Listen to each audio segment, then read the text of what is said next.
eu diria que aquela explicação ali da boca ela é só mais didática, tá? Porque o efeito ali é um pouco, né, acho que ele está sendo um pouco romântico. Mas olha só que interessante, galerinha. Isso aqui é uma ideia bem legal, hein? Uma pergunta teórica aqui bem interessante. Eu estou até desconfiado que vocês andaram pesquisando a minha prova aí, não é possível. Acabei de enviar para a Ana, não tem como vocês terem tido acesso a ela. Tem alguém com minha senha do e-mail aí. Olha só, galerinha.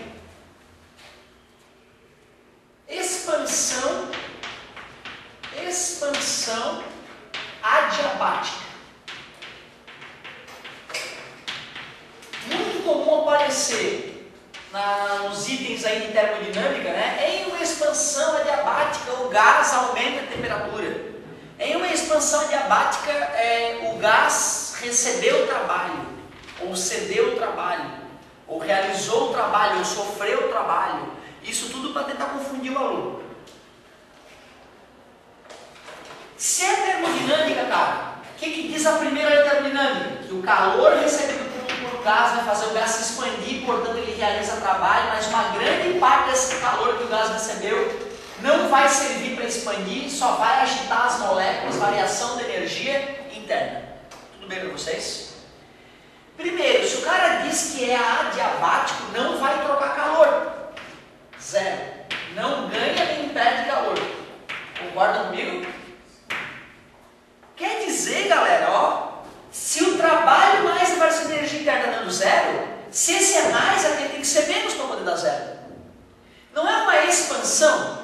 Quando o gás se expande e o trabalho não é positivo, esta grandeza aqui vai ser positiva. O que eu vou concluir da energia interna, da variação de energia interna? Tem que ser negativo. O que significa a variação de energia interna ser negativa? Do que depende a energia interna das moléculas? Da temperatura, não é?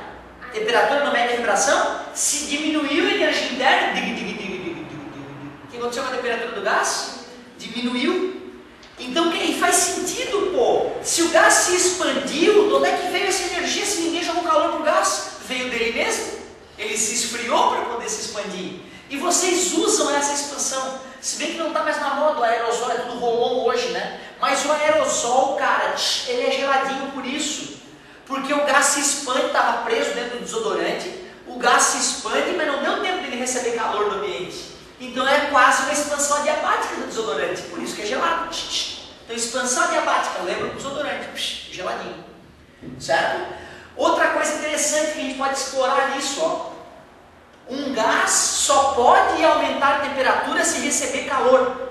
Essa é uma alternativa que o leigo acha que faz todo sentido realmente. Como é que tu vai esquentar o gás se tu não joga calor para ele? Espremendo. Olha só, mesmo que seja adiabático, se eu vou lá e espremo o gás, com pressão o trabalho não é negativo, então quer dizer que a variação da energia interna fica esquenta.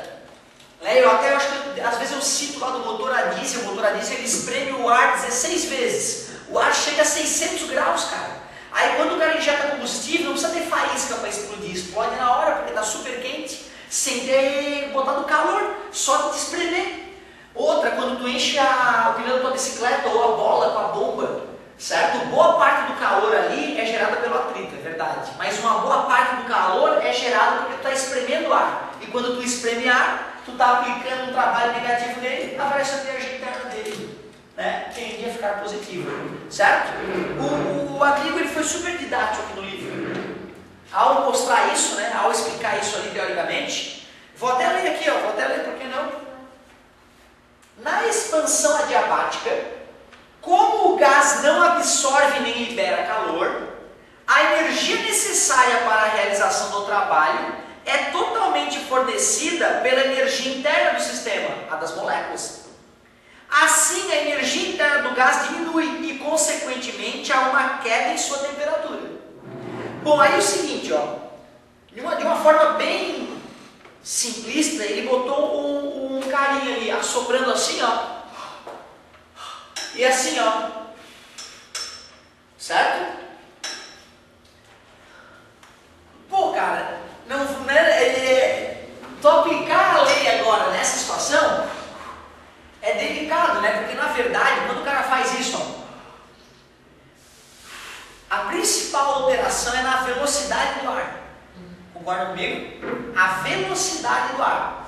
Então eu afirmar que quando eu estou assoprando, a temperatura é menor por causa do trabalho ou não ali, eu acho que já ficou um pouco pesado ali, certo? Mas o exemplo da bomba é perfeito. Ou de uma seringa, se tu pegar uma seringa e espremer ela, uma seringa resistente, né? E espremer ela, tu vai perceber que o gás ali vai se aquecer. O que faz sentido, né? Ao espremer o gás, as moléculas ficam mais agitadas e temperatura média agitação das moléculas, certo? Diretamente relacionada com a temperatura do gás? Sim, a variação de energia interna é diretamente relacionada com a temperatura. Então, se a variação de energia interna foi negativa, foi redução de temperatura. Variação de energia interna positiva, aumento de temperatura. Variação de energia interna nula, temperatura constante. Certo? Porque o nula seria 0 Kelvin, né? Temperatura constante. Então, aí seria isotérmica. Beleza? Ó, cuidado, nula, de repente falar o seguinte, tem como comprimir um gás e ele não esquentar? Aí ele diz assim, ó, gás de água olha só que legal, ele foi comprimido de tal forma que a temperatura não variou. Se a temperatura não variou, isso aqui tem que dar. Então, já que o trabalho foi negativo, o que vai ter que acontecer com o calor? Agora é igual, antes era mais, né? Vai ter que ser negativo. Resumindo, para um gás ser espremido e não esquentar, eu tenho que jogar calor para fora. Claro, eu tenho que pegar essa energia que eu apliquei nele na forma de trabalho e fazer ele jogar fora de alguma maneira, certo? É isso aí. Então, bacana, acabamos revisando uma ideia da primeira lei da termodinâmica que eu vou cobrar na prova, certo? Tem um itemzinho do somatório que tem tudo a ver com o que ela perguntou, por isso que eu estou com a pulga atrás da orelha. Alguém está com a minha senha de e-mail, descobri.